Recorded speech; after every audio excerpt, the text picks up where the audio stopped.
we go, here we go. Yeah.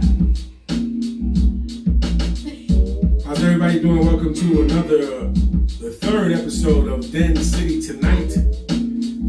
Happy New Year edition. It's the first show of the new year, 2021. Just want to say what's up to everybody. And I'm introducing tonight for the first time, or for the second time, because I had somebody the first night. But I got to my right, I got my man Buddha. Hopefully we with us more often. And sure, right here we got Naya. How old are you? I don't know if I gotta worry about child labor laws on this one. No, But not really. we should be good. I'm eligible to work. Alright, cool. Well. Thank you for coming, guys. Everybody who's here, everybody who is gonna spend a little time with us, we appreciate it. And like you said, Happy New Year. Happy New Year. Happy New Year. Happy New Year. You know, it's the first show of the new year, Yes, 2021. We made it out of 2020 by the skin of our teeth. Yes. And hopefully this year, you know, is gonna be okay. I mean, you know, we want to say, like, you know, what are you guys hoping for in 2020, 21? What are you guys hoping for in 2021? What do you want this year? You know, like a new house, a new job. You want to be financially independent. You know, do you want health? I would think that all of us start with health first. That'd be the first thing that we're worried about. What was the new year like for you? I mean, it was fun. You know, I got to experience some new things. Definitely, I guess 2020 was kind of scary for a lot of people. So I kind of made it through, and I was here with you guys. So that made my New Year's a lot better. That was cool. Boulder? For me, it was bringing it in and, you know, a new start, new home. Mm-hmm. So that's always a blessing. Yeah, for all of us, we transplants. We New York transplants up here in the NJ, the Garden State. We had to switch it up. Yeah, lifelong New Yorkers, but we're in New Jersey now. It's kind of crazy, but we're here. We're with you. And once again, Happy New Year. A lot of stuff going on. A lot of stuff happening in the country, in the world. Tomorrow is an important day. You know, I don't like to touch on politics too much, but tomorrow is an important day. We got the Georgia runoff election. All right. It's the last two seats in the Senate for control of the Senate. Warnock and Loeffler against Ossoff and Perdue. Warnock and Ossoff are the Democrats that are trying to flip Georgia and get control of the Senate. Right now, the seats are like, it's 50 to 48 for the Republicans in the Senate. When we get these two seats, it's tied. And then a tie in the Senate always gets decided by the VP, which is Kamala. And, you know, so basically you got the Democrats in control of the Senate. And hopefully that'll happen. Yeah, you know, and you got the day after that, after runoff tomorrow, you got the Congress supposedly confirming, you know, Joe Biden as the next president, although we hear a lot of crazy stuff about them not trying to do that. Trump not trying to get out of there. Trying to stay there permanently. It's crazy. He said, I need my 2 terms. Thank you. Taking them by force. I don't care. He's like, anybody seen that movie, The Wolf of Wall Street? At the end, where he's like, I'm not leaving. I'm not leaving. And that's my man Trump right now. I told you the last time I worked for that organization for almost 8 years. I know the whole family, the son, the daughters, the granddaughters. It's an interesting bunch of people, to say the least. And aside from that, you know, other than the politics, we got the topic that has been going on since March, and that is COVID-19. The coronavirus, the China virus, that some people would say, which is a terrible thing to say when he's always saying that. The vid, the Rona. You know, all jokes aside, man, it's been a horrible year. So many people have lost loved ones, and we just want to send our condolences and our thoughts and prayers, as is said quite often, too many times, to everybody who's lost someone who has been affected by this. But we have 2 companies that have had vaccines. So my question to you people out there, you taking it? You taking the vaccine? Bo, are you taking the vaccine if it gets to that point, or you're not sure yet? I don't know. I'm real iffy on those vaccines, and I mean, I was just looking. One of my friends I know I went to college with. She's a nurse, and she took the vaccine. So it's real. Like, it's a big step, but it's like, I mean, you have to do your research. Also, you really do your research and do what's best for you and your family. Yeah. You know? As of right now, I'm on. I'm all right. Well, as the youngest person in this group, in this little trio right here right now, what scares you the most about this whole thing? I'm on the no side of not taking that vaccine. It's developed way too early. Most vaccines take over 2 years to develop. There's no way that this is something that's gonna work right now. And me and my family, we talked about it, and we're like, no. Even if it's necessary, we're all home, and there's really no reason for us to get it. We don't even get flu shots anymore. Like, there's no need for me to, no, and I'm not even going to school. And it scares me because I'm like, I don't know the side effects, and the side effects seem way too risky. It seems like it's worse than actually getting the virus itself. Well, I don't necessarily agree with you. I agree on that one because nobody's died yet from the vaccine. We'll see, but somebody pass out. Yeah, well, I seen somebody pass out for drinking coffee, but that don't mean you can't take coffee. Listen, I'm big with science. I'm all about science. I do, however, feel that it is rushed, and there has to be tweaks to it, but it's rushed because of the necessity. Usually things take so long because people have the luxury of time that 200, 300,000 people aren't dead, so they have the luxury to say, okay, let's try this, let's try that. But yeah, it's definitely rushed. There's definitely a lot more research that has to happen. But somehow we got to get back to some semblance of normalcy. We have to find a way to get our lives back on track, and we'll see what happens. We'll see what happens in the next couple of months with information that's coming out. Who knows when we're even going to get a chance to choose, because there's so many levels of people that got to come before. I'm an essential worker. He's an essential worker. We don't even know when our turn's going to be. Even now, they're saying like they're trying to rush it and get it in some more places. Mm-hmm. So it's like, because they got like pop-up shops pop-up shops, but like places where you could go. Like where they set up where you can get tested. Right. So now I guess they doing more. They trying to set up more spots like that where you can actually get the vaccine. So then now they trying to set up spots where you get the vaccine. Well, good luck to everyone who has taken it. God bless you.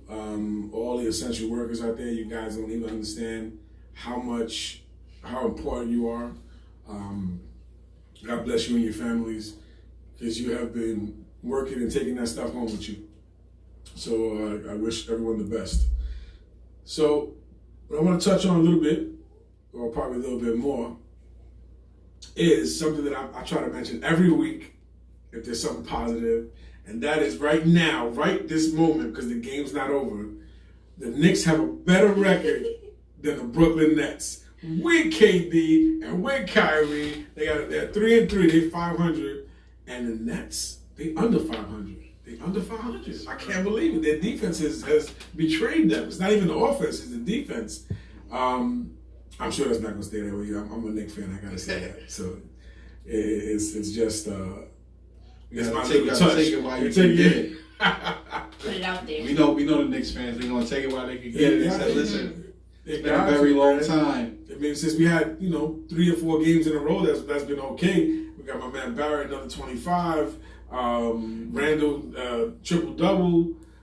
Quick. It was a good. It's looking nice. And it was against the Pacers who stomped on us the first game, so I appreciated that. We'll see what happens against Atlanta tonight. I'm sure Trey's going to try to light us up. Up by 10, I believe. So, all right, I will ask you, because this one right here is very vocal when it comes to sports. So now, who's your team? Who are you looking at as to be the ones to take it again? LA repeating? I think, I've kind of shifted from last season. I think I'm going to go with LA. Who was you last season? I was with Warriors. You crazy? They wasn't going to do that last season. I know. But that's who I was going But you know what? That's cool, though. If you, with your team, you're supposed to be ride or die, and now you jump the ship. It's all right, but... I'm going to That's go. why Oh wait, hold on. You always been a Warriors fan though? For a good about 3 years.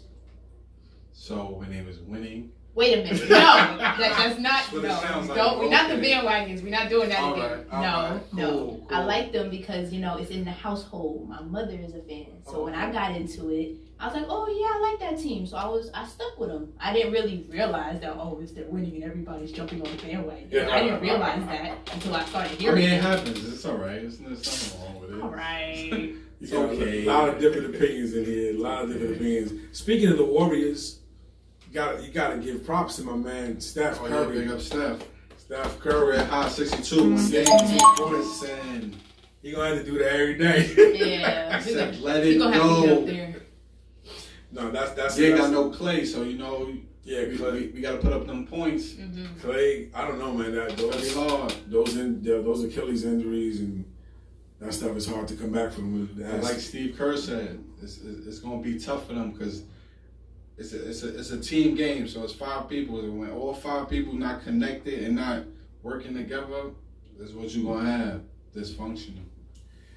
Well, yeah, you got a lot of young. Some of the young guys are like trying to do a little too much. They're trying to prove themselves, and they get caught up and they get a little sloppy with the ball. You see Steph sometimes just on the court like, Jesus, like, help me. They do have a good rookie though.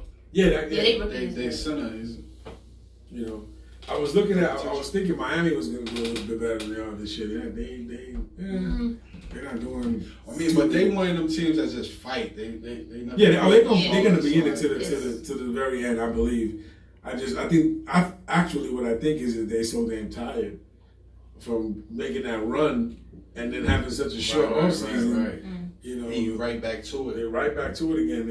And I know for a lot of they thought they were going to have to play Christmas Eve Day. They ended up playing the Christmas Day game. Initially, the NBA told them they were going to be off. Yeah. And then at the last, some of the last minute they changed it. They were like, no, we're doing the Christmas Day. Start Christmas Day. And that's too much. That was crazy. They got to stick with a schedule, so you know how that goes. Players be frustrated. So we're trying to see who in this household. We have like a running conversation of who the GOAT is when it comes to basketball. I'm a big baseball fan, so I have my own opinions about who the GOAT is in baseball. But in basketball, I don't know if we have two different opinions here or we have two similar opinions here. I don't think we have two completely different opinions. I don't think I think we were going at it at first when we talked about it, but I think I'm gonna agree with him. Wait, y'all could go at it right now. I mean, that's fun. Respectfully, So okay. I'm gonna say I'm a '90s kid and I'm a Knicks fan, and I can't believe that I would say that I'm on the Jordan side, but he destroyed us for 2 decades. So you have to say the person that takes your team out all the time is the one that is going to get the props. But LeBron has caught Jordan in a lot of categories. Some major ones, some minor ones. But when it comes to that, do you think that it's fair to compare the two? Do you think that is it close? Is it a different type of league? It's a different type of league to me. The way they play now is different. It's way different. I mean, it's hard to compare because you got different eras. So it's like now it's a more faster paced game. People play less defense. It's less physical.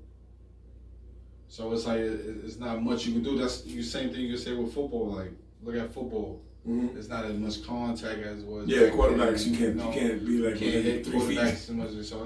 So it's hard to when you try to compare it. But LeBron James, bro, you could put any kind of players around him, he's gonna make them better. And to me, that's what you ever want. I mean, so who have you always thought? I mean, you're young, so I didn't even watch Jordan play. I'm just around. I mean, I ain't really watched Jordan either. Yeah, I hear you. And that's another thing too. You got like these 2 generations, and it's like I've seen both play. You guys have seen mostly one play. Yeah. But even me, I'm a Knicks fan, so the only time I saw Jordan really play is when he was whipping our ass. So it's you know, I get like traumatized by him sometimes. But even like the, you know, let's say the late great Kobe. Mm-hmm. But even Kobe, me personally, I liked his work ethic, but I didn't like him. Like I didn't really that's funny. I didn't really like. I didn't care for Kobe. I wasn't a big. It took me a while. It grew on me. I wasn't a big Kobe fan because I'm not an LA fan. I mean, when you got places I was a Shaq fan though. Shaq. Yeah. Shaq is a big kid. He dominates. I mean, it's one of those. You have respect for the player. I have much respect. For him and his game. You know, he's great. But am I a fan? Not really. Not until he got toward the end. And I remember watching. I had the choice between watching the Warriors get their 73rd win or watch the Kobe 60-point game. Yeah. And I definitely was watching the 60-point game. You know, I was definitely watching that 60-point game because that was crazy. He took like 800 shots, but he made 60 points. And keep shooting. That's it. Yeah, so it's interesting, man. You can sit here and have all kinds of conversations and all kinds of different points of view when it comes to, you know, you got Kareem, who still got the most points. Mm-hmm. You know, people start talking about. Listen, LeBron creeping up. But that's hard, bro, because back then, what he was putting up like 100 every game. That's come on. Well, it's funny. Nobody could guard him, bro. When I talked to JD, when I talked to Josh about that, he'd be like, "Don't talk to me about Bill Russell. He was playing against accountants. They were like those dudes was like accountants in the winter and playing basketball in the summer." That's funny. So it's true, you know. I mean, you got to look at a lot of things, man. The physicality of the game is tremendous right totally now. Different. You know, I even look like I'm big in baseball, and right now I'm kind of aggravated with baseball that they so much into the numbers. They so much into the numbers that nobody plays by their gut anymore. Nobody really, you know, decide I'm going to leave this guy in because I just feel he has that. To me, in sports, you got your numbers, but then you got those people that just rise to another level when it's all on the line. Yeah. When that pressure, and not everybody can do that. It's like a big thing for me. You got the dude who closes for the Yankees now. What is his? That's how much I don't. I don't even remember his name.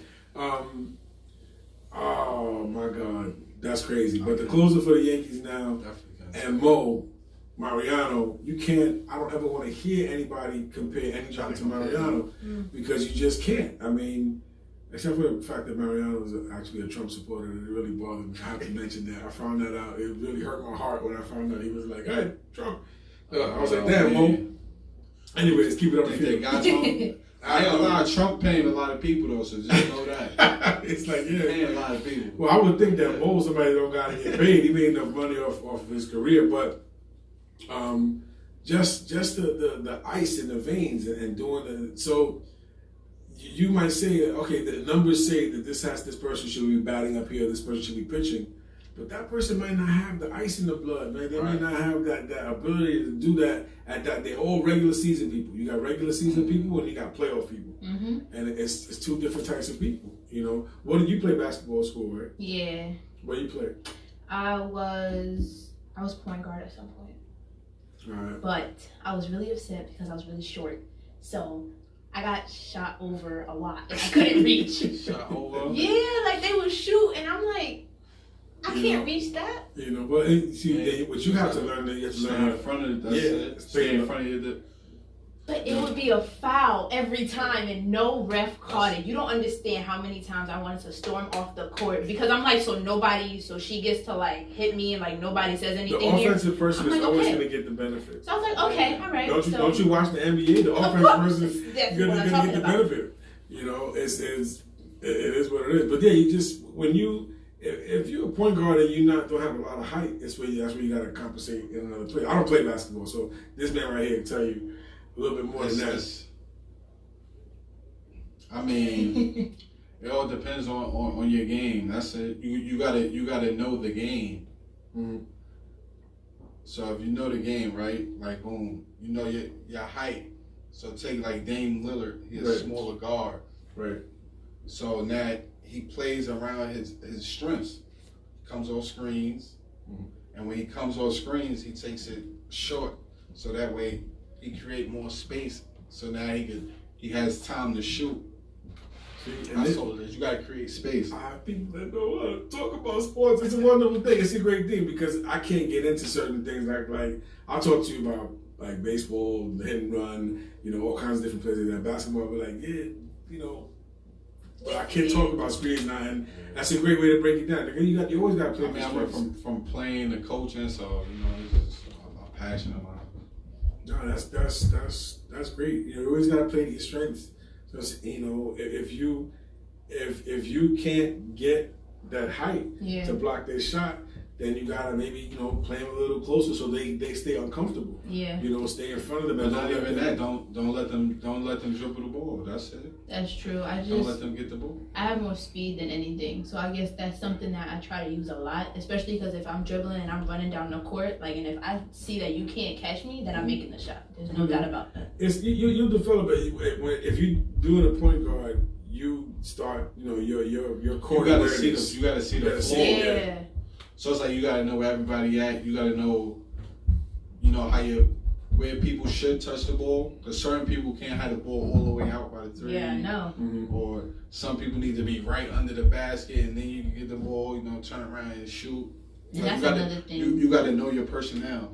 Yeah, and that's another thing. I feel like a lot of basketball teams that I have played against had a lot of communication issues. Mm-hmm. They'd be like, "Oh, there's just no communication," and it's like, even if I wasn't playing or if I was out. Because I had messed up my knee at one point, so I wasn't playing for a few games. So once I started watching, I'd be like, "There's no communication," yeah, and then they would lose, and I'm like, "Well, that's it's like everybody's playing individual. But games. you know where it starts. It starts in practice. Mm-hmm. Or lack of it. So depending on how you practice is how y'all gonna play. So it's like if you laxy daisy playing around in practice, that's how you're gonna play. Yeah. It takes time. It takes time to develop continuity. It takes time to develop that teamwork. But yeah, practice is key in understanding what's what with that. So basically, this is the first time that I've actually had two co-hosts with me, and it's fun to do it like this. Because everybody kind of gets to put in their own little 2 cents and I wish, shout out to JD up there, wasn't able to make it. I'm sure he'll be with us the next time and have his insight and put in, because I definitely would like to use his, our usual counterpoint where we don't agree. And we could talk about how, his Brooklyn Nets. Yes. It's looking real bad. Yeah, how Kyrie and Durant. Yeah. I bumped it last game. I gotta tell you, I'm ecstatic. I'm ecstatic. I'm not even ecstatic about the Knicks. It's like they're not going nowhere this year.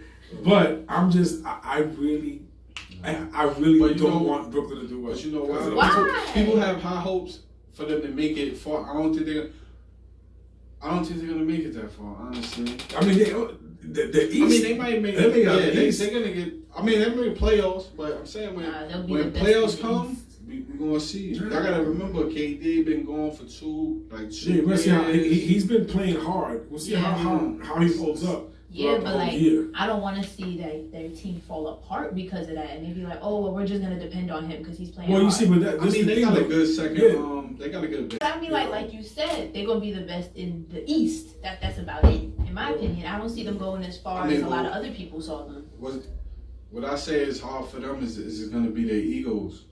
Yeah. Mm. I mean, KD's, I know he feels like he has something to prove. They both do, honestly. But it's also not necessary because Kyrie can't win a ring without LeBron. It's kind of true. I mean, Kyrie was there before LeBron when he was in Cleveland already. And I mean, we talked about this the other day. But that's the thing too that I don't understand is like, why are you mad? Like, so what? Because he took it personal. He did take it personal, especially when he was in Cleveland. He felt he didn't get the superstar treatment as LeBron did. Yeah, like he came there so and it's just like, took it. And Kyrie's a person. He's real he's arrogant. Like he's one of those. I'm the best player. Like, no, it's me.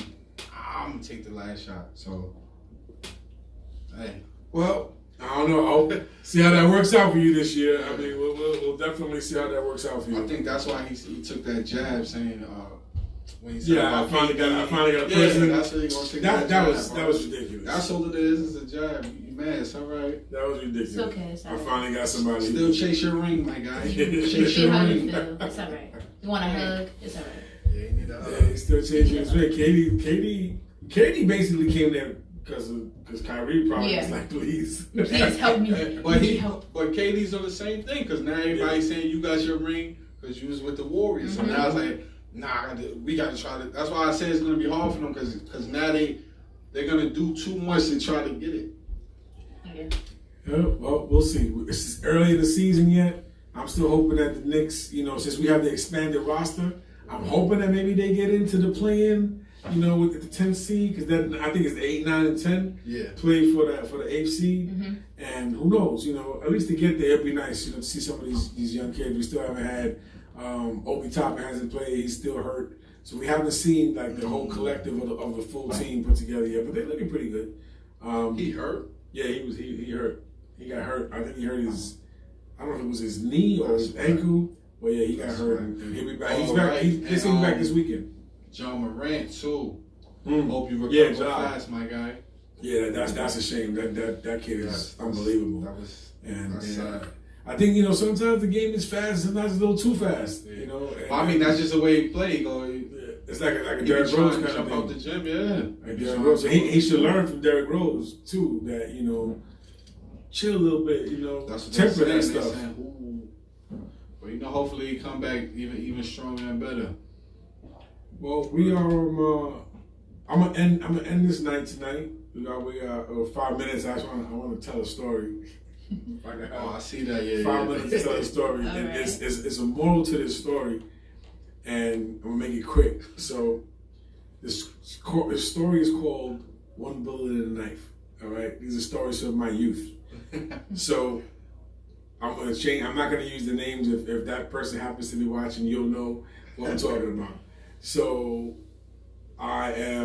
it's my first year of living on my own. We are in our own apartment up in the Bronx in the projects, and it's like 3 o'clock in the morning, and my roommate comes home angry. He's I hear boom, boom, and he's slamming the door, and he's cursing, and I'm in bed. I'm like, I get up, I'm like, what's going on? Like, what's happening with you? And he's like, yo, these dudes up the block, they was about to jump me, they was doing it. And he was just going off, he was like, I'm going back up there because I'm not having it. And okay, it's my roommate, he's like my best friend, and it's 3 o'clock in the morning, and he's talking about he's going back up to a block where there's a bunch of dudes, and he's gonna confront them. So I'm like, all right, well, then I guess I'm going. So I get up, and little disclaimer, hopefully there's no law enforcement watching. This was a long time ago. The statute of limitations has to be up by now. But he had a weapon. Oh. 32, and I had one of those. If you saw the Crocodile Dundee knives, I had one of those. I had it on my back. So we get dressed. We walk out the projects. 3 o'clock in the morning, we walking, and we're not saying much, right? We're not saying nothing. We going up the block. And I asked him, I'm like, I forgot how we got to the subject, but it turned out that he had a 32, but he had one bullet. No clip, just the bullet in the chamber. Wow. So we're walking, and as we're walking, both of us know we have no business walking back to this area because we like, this is the stupidest thing. But because of, we macho, we do, we're not saying that. I'm not going to tell him that. So we're walking, and we getting up to a hill. There's a park called Crotona Park up in the Bronx. Yeah. If you know from the Bronx, Crotona Park is not the place to be after 8 o'clock at night. Yes, sir. So we go up there, and we walking up the block, and as we walking up the block, there's a figure that's coming down the hill. Yeah, no. And it's coming down the hill. And we look and we recognize that it's our boy. And we're like, yo, what's up? And he's like, well, it's 3 o'clock in the morning. What you guys doing out here? And we tell him, we're like, we're going up to up the block. Is all my boy's just wilding, and this is what's gonna happen. And he's like, oh, yo, what y'all got? And I showed the knife and stuff. He said, oh, what you guys? I got 32. And then in the same sentence, he goes, One "Oh, bullet. one bullet." And my boy looked at both of us. He said, if y'all don't turn your asses back around, let's go get a 40 ounce. And thank God that he said that, because we relaxed and we all started laughing. And that was God saying, y'all are stupid and y'all about to walk into something that you're not going to get out of. I'm going to send somebody to help you. So to my boy who came down the hill, you know who you are. And we seeing this, I love you. Angel. That was you were heaven sent. Yeah. And to my boy who came home angry, you know how we are. We ride or die for each other every time. And the moral of the story is, never get out of your bed to fight somebody else's fight at 3 o'clock in the morning, because that is absolutely nuts. Got any parting words? Anything you want to say? It's just funny. Yeah. One bullet, one bullet knife. and a knife. That's it. You know, not even about that. That's hilarious. I mean, it's hilarious and it's crazy, because I got a ton of stories, right? We're gonna share them every. We're gonna try and end the night with one story and one moral when we do this, just to kind of share our lives, because you know. Yeah, I'm thinking about mine for next. There you go. All of us have had different stuff to get where we are. We are who we are today because of the things that happened to us. That's true. And I just want to say thank you. I appreciate it. Any parting words? Peace, love. That's it. Any parting words? Make smart decisions. There you go. Don't go one gun to the knife. No violence in 2021. We love you guys, and we'll talk to you soon.